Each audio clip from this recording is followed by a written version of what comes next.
going to pass it off to you and say, welcome. Thanks for being here. And we look forward to our conversation today. Well, good to see everybody. And we are excited to connect with you and talk a little bit about kind of the moment we're in and where that goes together, And so for us, we're going to look at, I'm going to pull up my screen here. Hold on one second.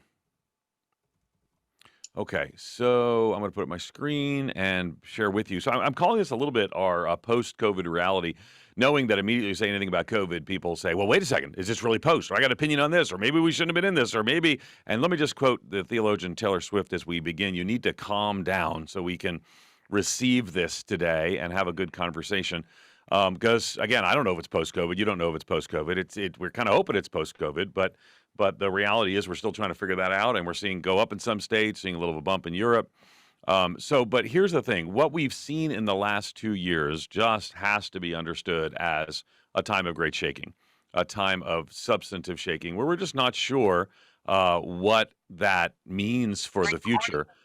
So where do we go from here? In other words, what do we do moving forward with the post-COVID reality in a time in a time of real confusion, in a time of division? Because one of the things I want you to hear and see is that we have not just one reality, but there's almost been like a series of 6 realities that we're walking through together. And for us, it's a series of not just one pandemic, but a series of what I'm calling 6 pandemics. This is my most recent article in Outreach Magazine, where I serve as the editor. And so we have, of course, the pandemic of disease.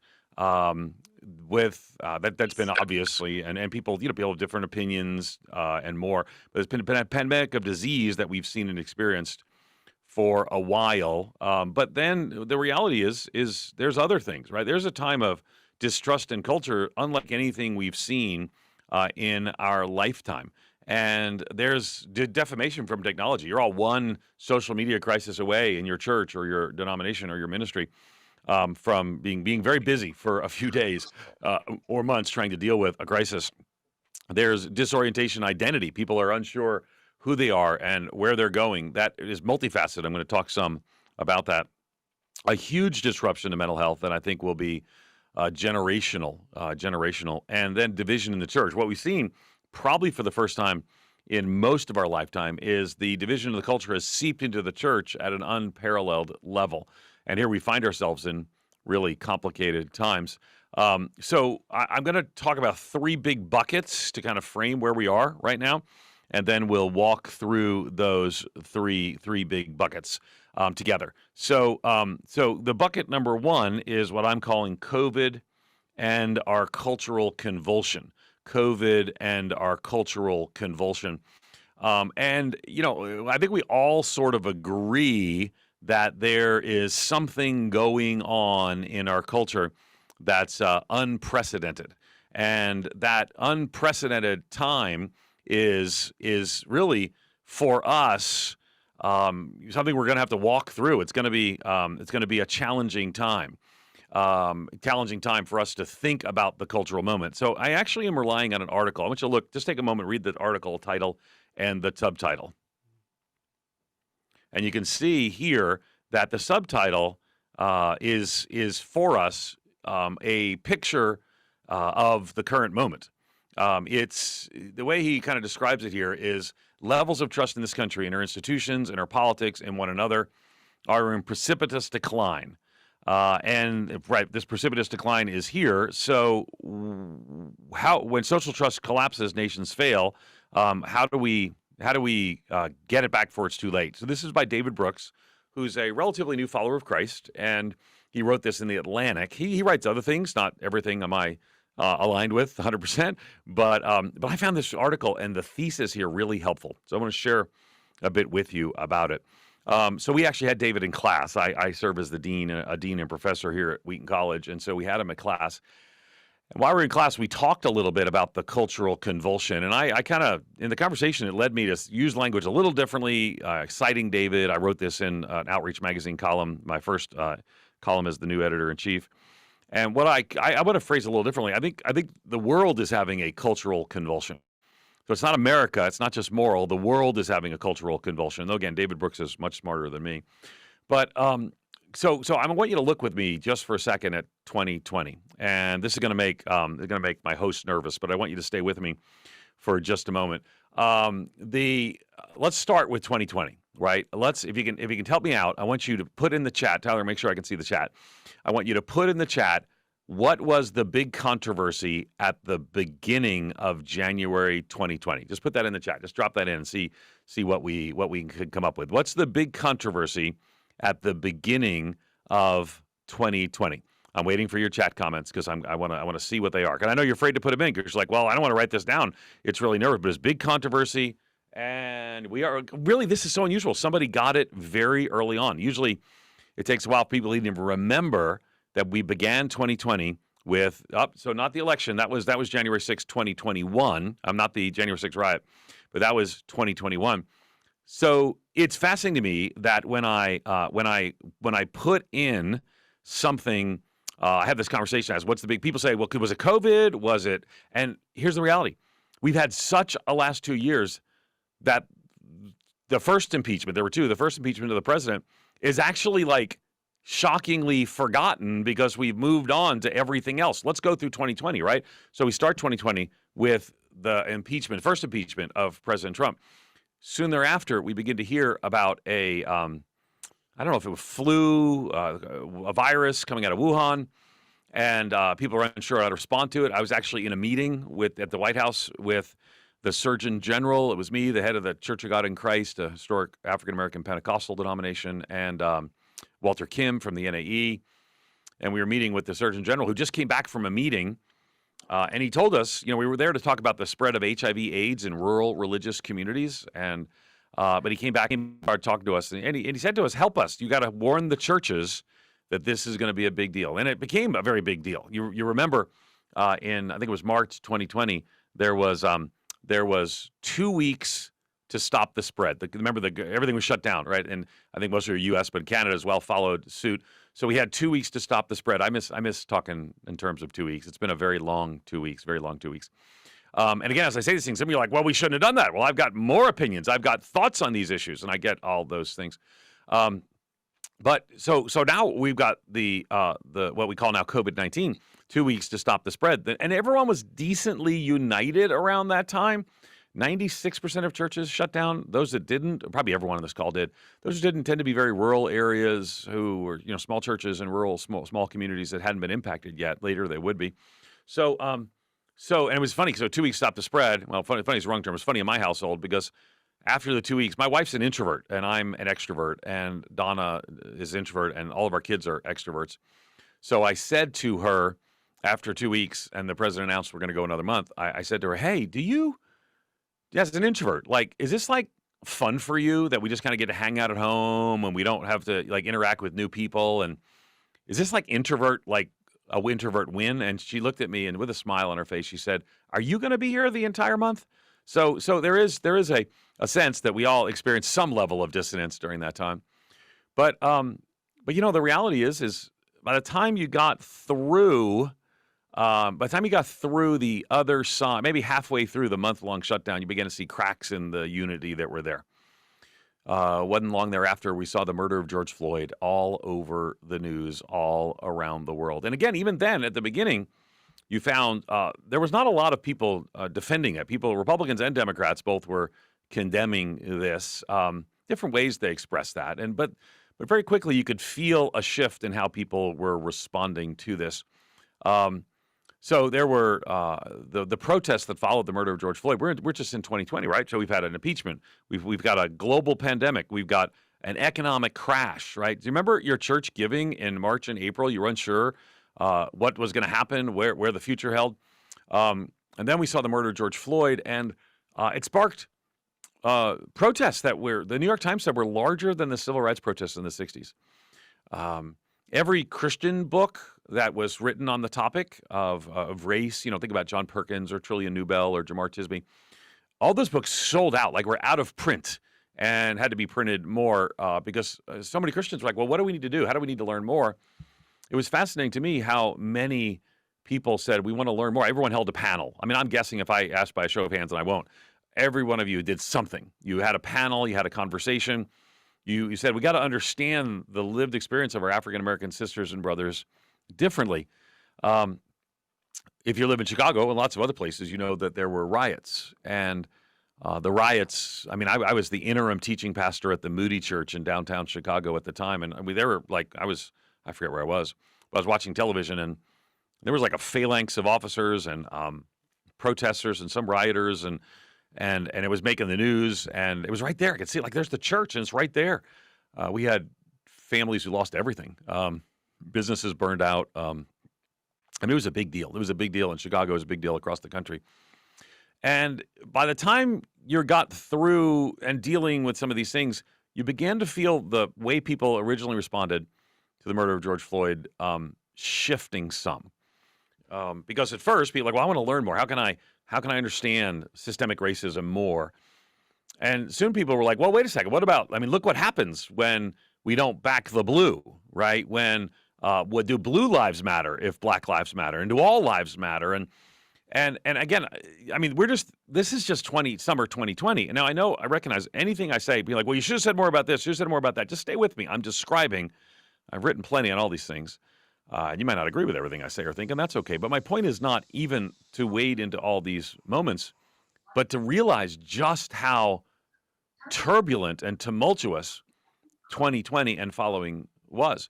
Because what happened was you began to see the divide in people. And what was interesting was, if you mentioned George Floyd by name in your church, which I'm guessing most of you did. So if you mentioned George Floyd by name in church, and you didn't mention the summer riots, people are like, well, are you in favor of riots? Why did you mention George Floyd and not the riots?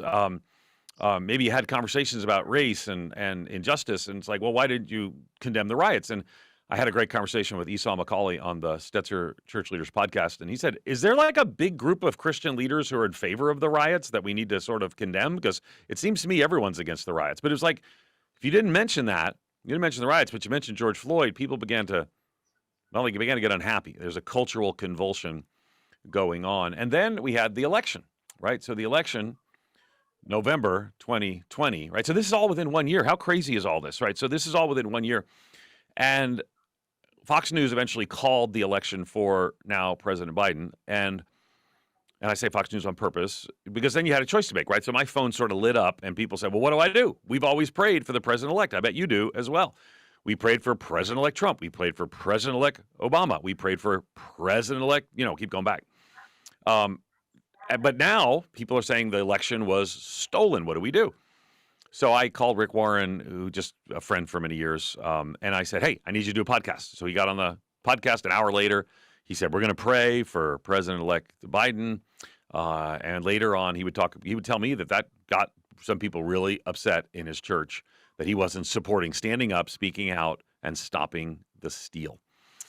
So then finally, within a year from impeachment, we get to January 6th, still within a year.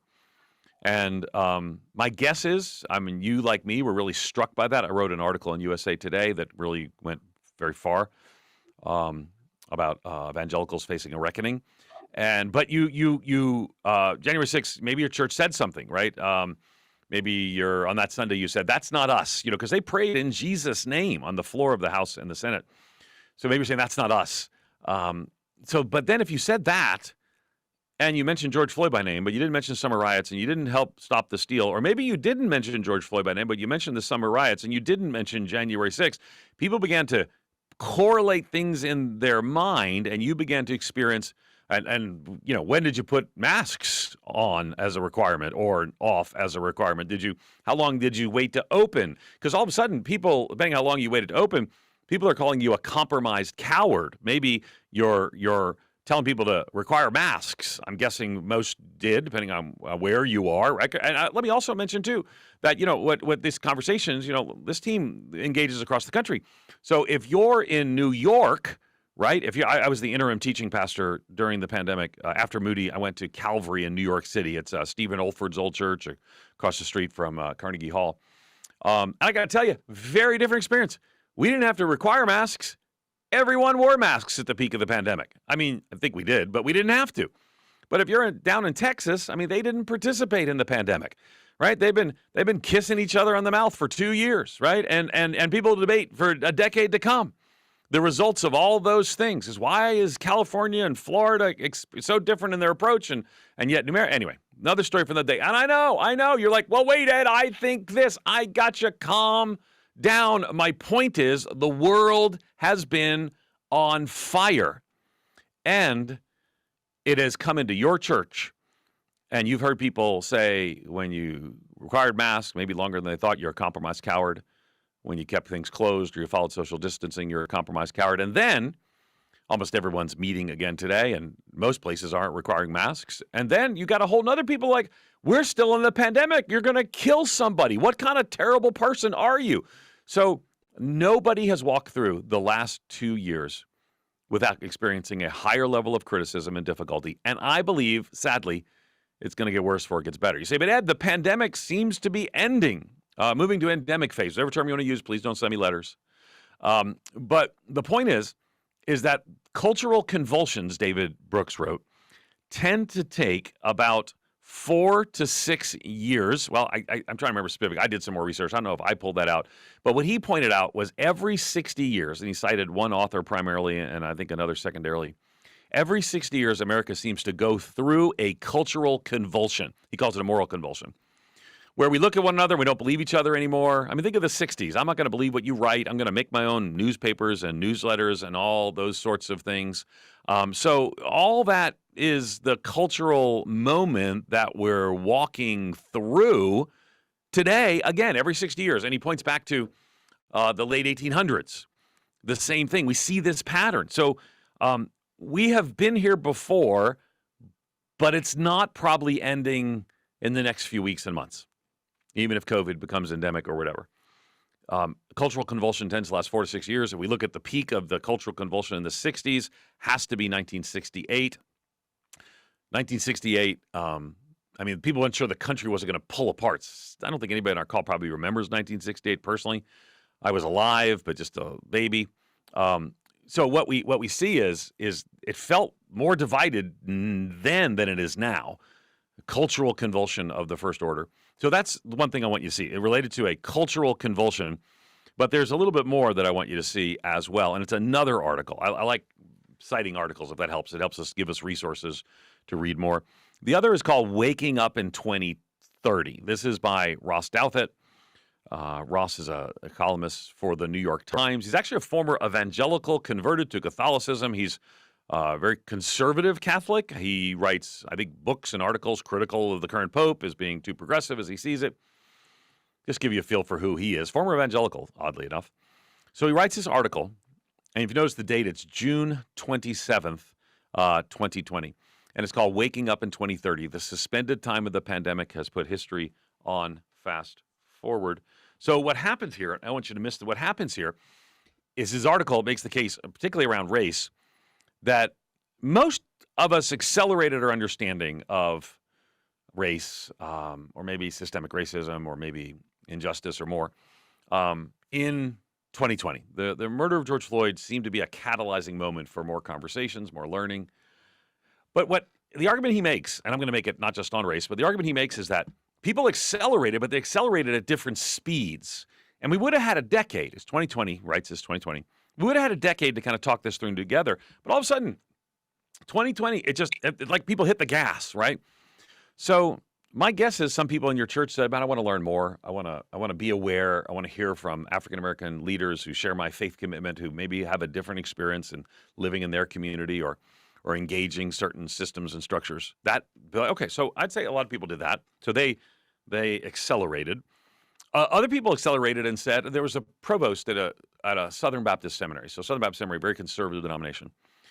The provost, and it later became controversial, provost said, if you peel back, I'm paraphrasing, if you peel back the cover underneath, I believe he was talking about evangelicalism, maybe the denomination, but it was more than just that. I think it was the culture. If you peel back and look at the ugly underbelly, the rotting corpse that undergirds and upon everything which is built is racism. The whole system is to this day built on and sustained by, I'm now paraphrasing substantially, racism. Now, that's an acceleration that probably went further than maybe where some of you are, or I wouldn't phrase it exactly that way. Or the 1619 Project, or anti-racism, Kindi and others.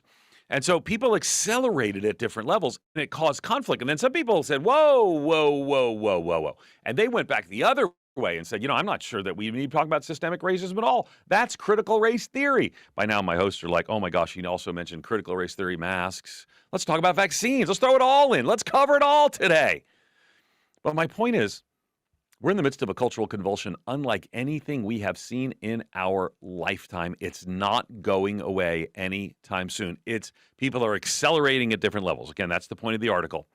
I give an example that he didn't use, but an example of gender identity, right? So we're having, conversations about same-sex marriage being legalized. It depends upon who's explaining the history, but most people will go from Stonewall, which was a protest/riot in New York, to Obergefell, which is the Supreme Court decision. So it takes over 40 years for America to change its mind on same-sex marriage. And just so we clear, America has changed its mind on same-sex marriage, right? So that's, culturally, 60+%. That gets down to 30% now would oppose same-sex marriage. So America's changed its mind. People who generally haven't are conservative Catholics, traditionalist Christians, evangelicals, others. But gender identity, 5 years ago, I don't recall anybody ever asking me a question like I get asked regularly after church now. My daughter wants me to call her by her new pronouns, wants to call her by male pronouns. He used the word he, him, his, to describe, because my daughter is now a transgendered man. What do I do? I wasn't asked that 5 years ago. I wasn't asked that 10 years ago. Now I'm asked that. I'm not saying it's regularly, but probably in the last year, 2 or 3 times after services. So the sudden acceleration, so all around us, people are accelerating at different paces. Some people are saying you shouldn't be accelerating at all, and on some issues, people accelerate differently. I think it's a good thing there's a greater awareness of systemic racism, and really try to understand the experience of African-American sisters and brothers. And it's not just a binary there, too. Could be multifaceted. Yet at the same time, I think churches are really struggling. My guess is that you've had some sort of teaching about gender identity in the last few years, and if not, you're planning to do one soon. So I start with the big picture, COVID and our cultural convulsion, right? So that's number 1 on our outline. There's 3. The other 2 are shorter. Number 2 on our outline is COVID and the Great Sort. This has impacted your church. I'm calling it the Great Sort. What seems to be happening is that people are leaving and coming to churches for different reasons, but one of the bigger reasons, is they are sorting themselves ideologically, where in the past they would have sorted themselves theologically. So I call it the Great Sort. And every church has had people, it appears, leave to go to churches more to the right. And maybe that's expressed, right. What does right and left mean in a time of where masks or racism or vaccines or whatever? But have seen people leave their church, go churches on the right and to the left. You say, why is that? Because here's one of the things we learned. One of the things we learned is that our discipleship was pretty shallow and cable news was pretty deep. People are being discipled by their cable news choices and spiritually shaped by their social media feed. And so it's not the church that's driving the conversation. It's actually more and more technology, the phone, the social media, and here. So I think we've got to address the technological challenges. As a matter of fact, let me show you a piece of technology that's 2,000 years old. That's a pipe from the Roman Empire. In the Roman Empire, they discovered a metal that was particularly malleable, moldable, foldable, and they used it to make pipes. Now, we already knew about the Roman roads. Wow, what a technological breakthrough. We knew about the Roman aqueducts. What a technological breakthrough. But there was hot and cold running water in Roman villas 2,000 years ago. In a city of 1 million people, they had hot and cold running water. And it was because of technology like this. You'll notice it's not welded, it's folded. They didn't have welding, but they would fold this moldable, malleable metal. And they made plates out of it. It was so amazing. They made goblets out of it. You've seen pictures of people holding what looks like a metal goblet. And they did. It was a technological marvel. Hot and cold running water 2,000 years ago. The only problem was the metal was lead. So their water's coming in lead pipes. They're drinking from fancy goblets made of lead. They're eating from plates, but they're drinking, right? They're eating from lead. Every day they're ingesting this. But here's the thing I don't want you to miss. 2,000 years ago, their technology was feeding them and killing them at the same time. It was a technological marvel. And 2,000 years later, I think our technology is feeding us and killing us at the same time. And it's impacting your church. It's causing people to sort themselves ideologically. And the end result, I believe, has long-term spiritual ramifications and more. So, all right, we get the picture here. So the great sort is what I'm calling when people are sorting themselves ideologically into different, often different congregations. So, and lastly, I want to talk COVID and layers of disengagement. This is obviously something we're all interested in. Are people coming back? When are they coming back? And let me say, in the past, they tended to come back. Since I was the interim at the Moody Church during shutdown, I looked back at the Moody Church during the Spanish flu, and it took about 18 months to return to normal. So not like the next day, but 18 months. So I don't know, it depends on, again, how you count, but if Omicron is our last big surge, again, who knows, we're 18 months before we're returning, if we follow past patterns, right? But also, too, they didn't shut the world down during the Spanish flu. It was a different level of response. Churches didn't shut down in the same way. People have known for a long time. They didn't know what a virus was, but they knew being near somebody in a time of sickness gets you sick, so people would distance themselves. But it's weird, some of the things that have happened. Most of you statistically on the call, now I know you're CRC and RCA, so I don't have a specific CRC and RCA sample. But most of you on the call, your giving is at or above your 2019 level, and it's a bit perplexing why that is. Your volunteerism might be at or above. Not everybody. That's why it's an average. But most churches in North America today, their giving is at or above 2019. Not 2020, 2019. What in the world happened? Now, I know you're not Pentecostals, right? We got some charismatic wing here or there in the RCA and a little less in the CRC, and so we're for you. But if you go to a Pentecostal church, like a real Pentecostal church, maybe Good Assemblies of God Church, the most involved people sit up front. Not in my denomination. The most involved people sit in the back. They're back rowers, right? But I want you to picture a church of 100 people on a Sunday with 150 seats, 100 people sitting in them in 2019. The front third in a Pentecostal church is the most involved. It appears that in 2020 to 2022, the front third has gotten more involved than they were already involved. So they are giving more and they are serving more. I see some of you nodding your head, so you're tracking with me.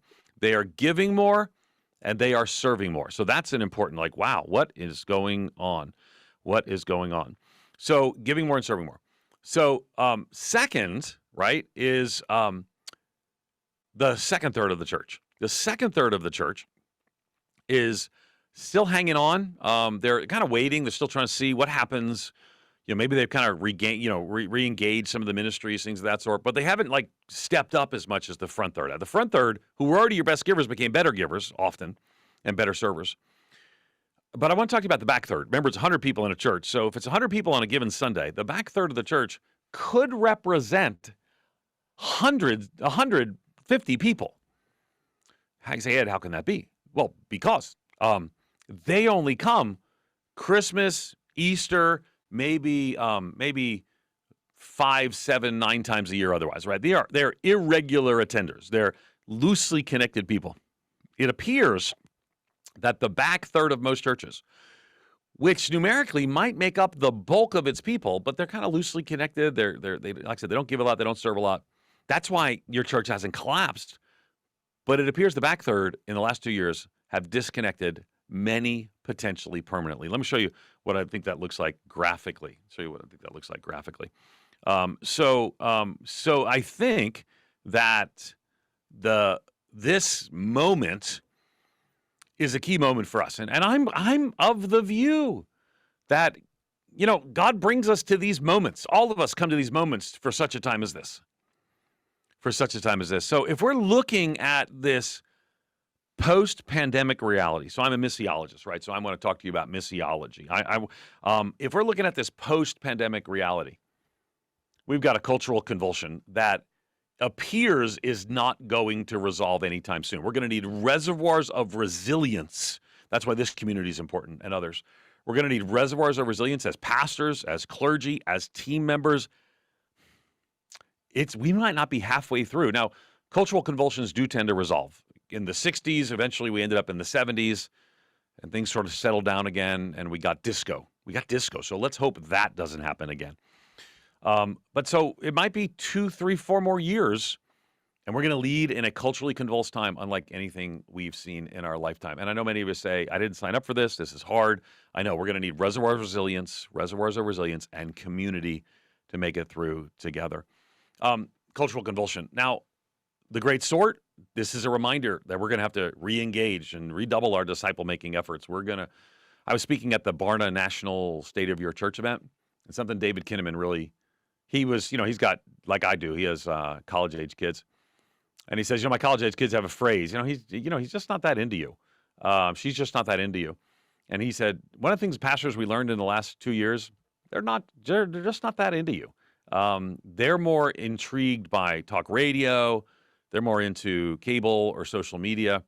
And we've got to bring more robust engines of disciple making. And the layers of disengagement, engagement, a third.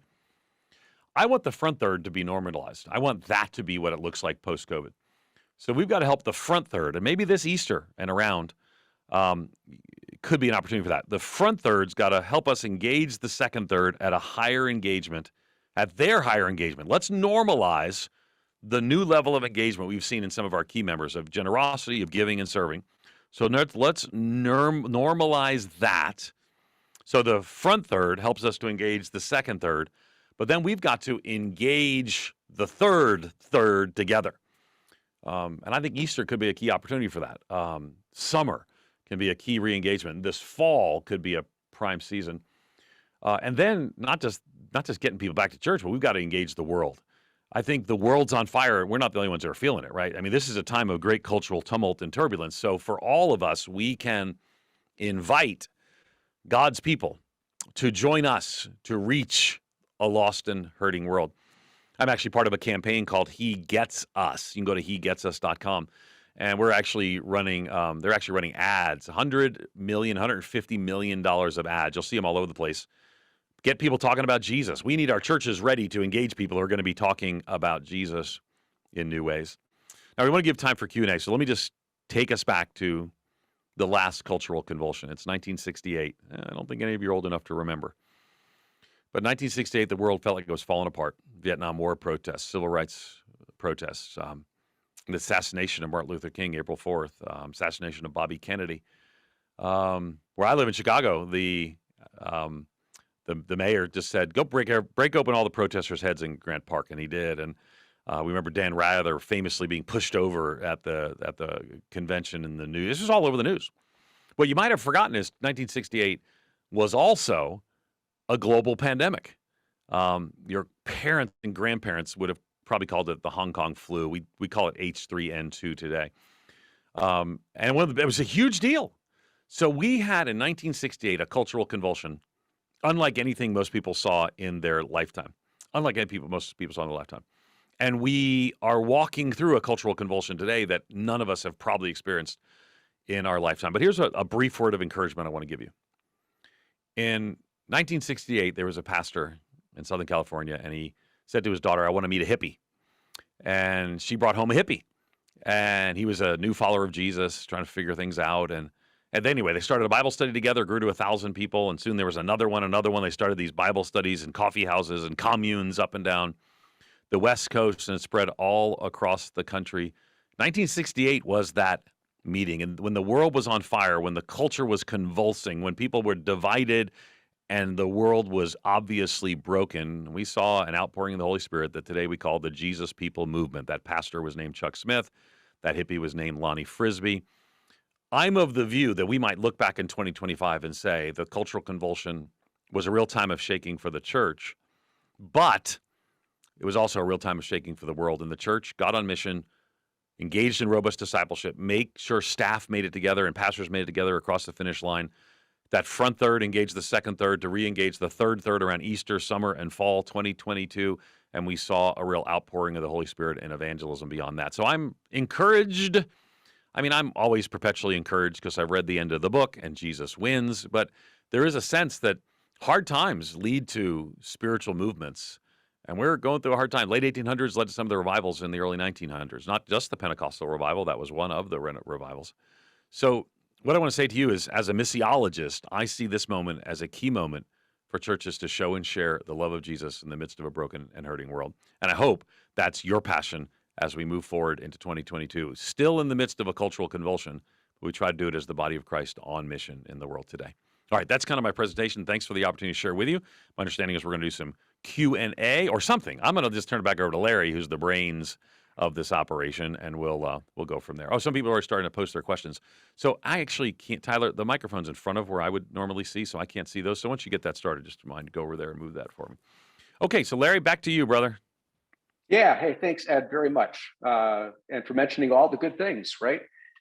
So Yeah. one of the questions I have is, what wisdom do you have for pastors and leaders as they navigate that social media world? How do they use that well so it feeds rather than destroys? Yeah, I think some teaching on this would be important. I mean, think about this: if everybody, if 99% of your church was experiencing marital difficulties, 99% of your church was experiencing some particular sickness, you would address it from the pulpit.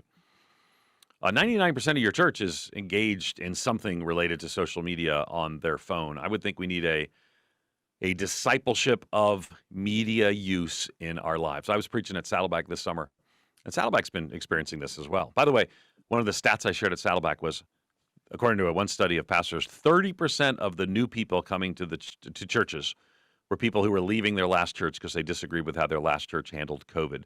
So when I mentioned there's a third, and a third, right? There's a new third that's coming in that you got to figure out how you want to deal with all these people who are coming in mad at their last church. And that's part of the thing that's going on. But when I was there, what I said in my sermon was, listen, if cable news is keeping you out of fellowship or divided with your local church, you need to turn it off, unplug it, unsubscribe from it, choose your church over cable. So I would say I would pretty boldly go into this place and say, you know, the Bible, Ephesians 3:10 says God has chosen the church, not talk radio, not social media, not cable news. And I would call people to, I mean, actually, if you gave me more time, but this is, you know, these CRC, RCA people are very Dutch particular. I would have gone through and talked about some principles that from how do we move from a temporally deficient ecclesiology in the emergency for the sake of the mission to my principles. But you don't get that today because Larry is a harsh and difficult man. So there you go, the Dutch. There you go. So I'm kind of looking at my chat here. Daniel, do you have any questions that are popping up in your chat right now? Yeah, please drop them down in the chat. I can actually see the chat as well. So if you want to drop them there in the chat, just drop them there, and we'll happy to weigh in. It's hard sometimes because give people a minute to get that on the chat. I understand. Yeah. So do take a second though and talk a little bit about that ecclesiology point, because I think that my take is that ecclesiology has become pretty thin. And maybe that's part of our discipleship issue as well. But talk a little bit about ecclesiology and how you view that and how that can bring a more robust way of responding to the moment. Yeah, I think we made a mistake. And again, when I say this, I want you to carefully listen to my words and not pack them with all the thoughts you have about everybody else. Just listen to what I think the mistake is. We convinced people that going online was not a big loss. And now I didn't say that, you know, we shouldn't have gone online. I wrote an article in RNS before the national shutdown encouraging churches in high spread areas to pause meeting for the sake of the vulnerable. So again, don't like, well, Ed Stetzer, just listen to what I'm answering. But what we did is, what all of us did is we got up and said, listen, the church is not closing. We're just moving online. We're going to do more. It's going to be great. Praise God. And I think people believed us. And now they still believe us. And a lot of them are not re-engaging in proximate physical activity. You say, well, Ed, what about people who can't? There's a whole lot of people who can that are choosing not to. I'm not talking about those who can't. I'm not talking about someone who's going through chemo. I'm not talking about someone who's got a child who's immunosuppressed.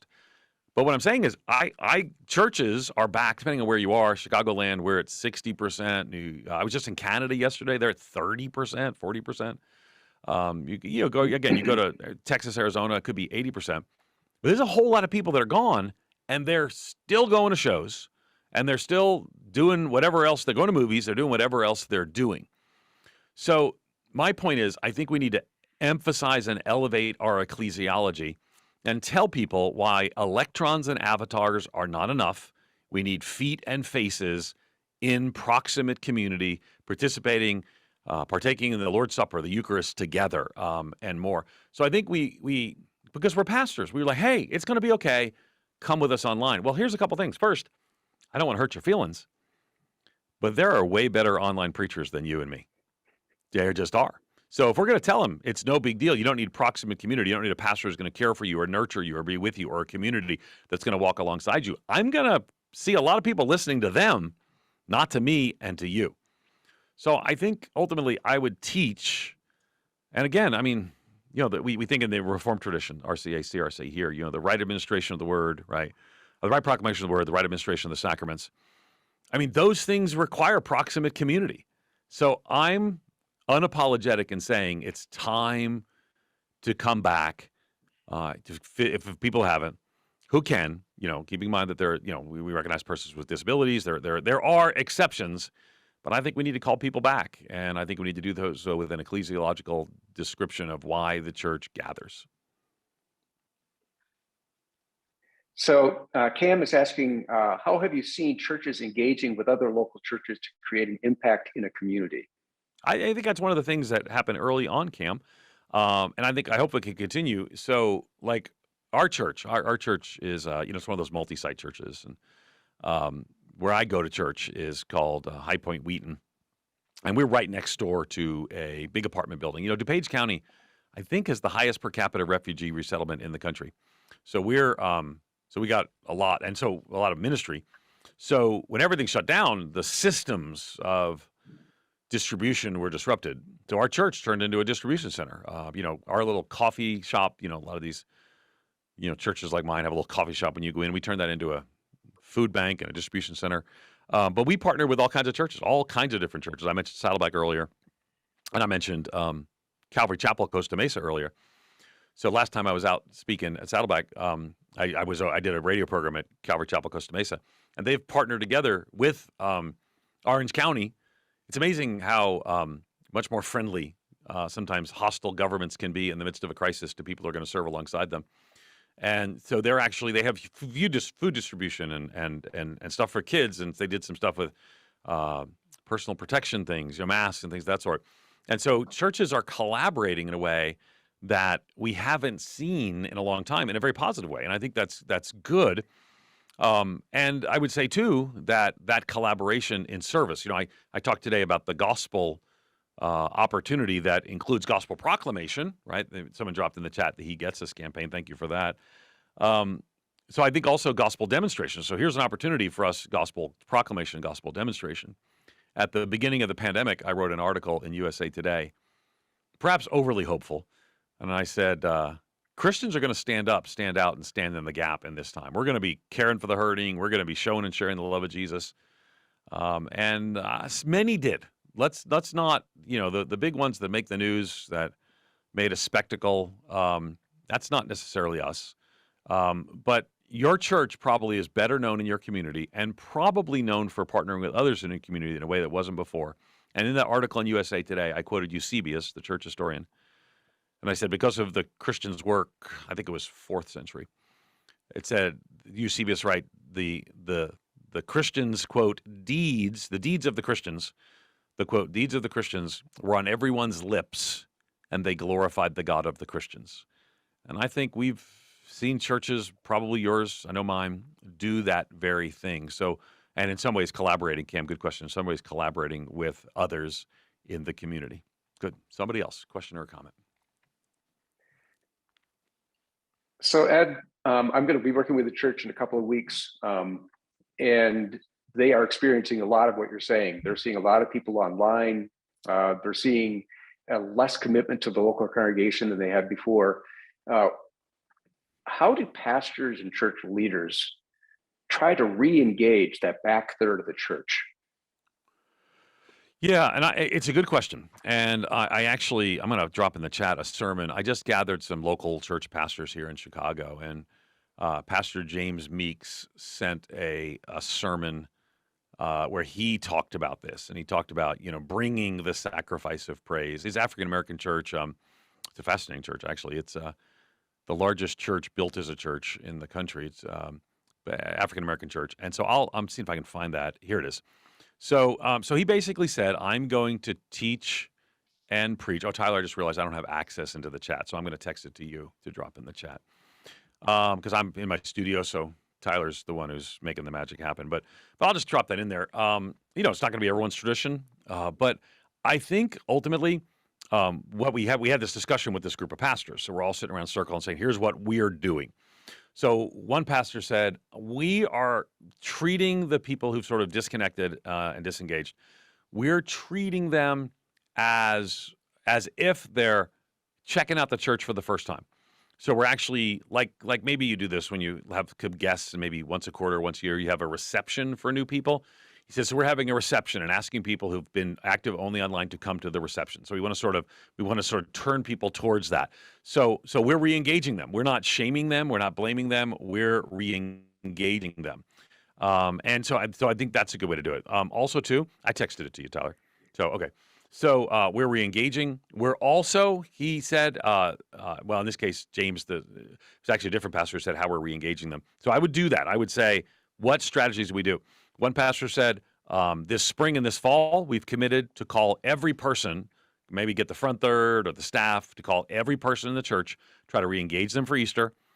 I'll see if they engage at that time, give them the summer with some context from the church, and then try to re-engage with a big opportunity in the fall. I'm the national spokesperson for the National Back to Church Sunday. I think that would be a good time for you to do that as well. I mean, we had thousands of churches. There's all kind of resources to help with that.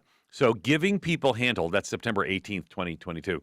So giving people handholds to say, come back, we're going to help you do this together. We're going to walk through this together.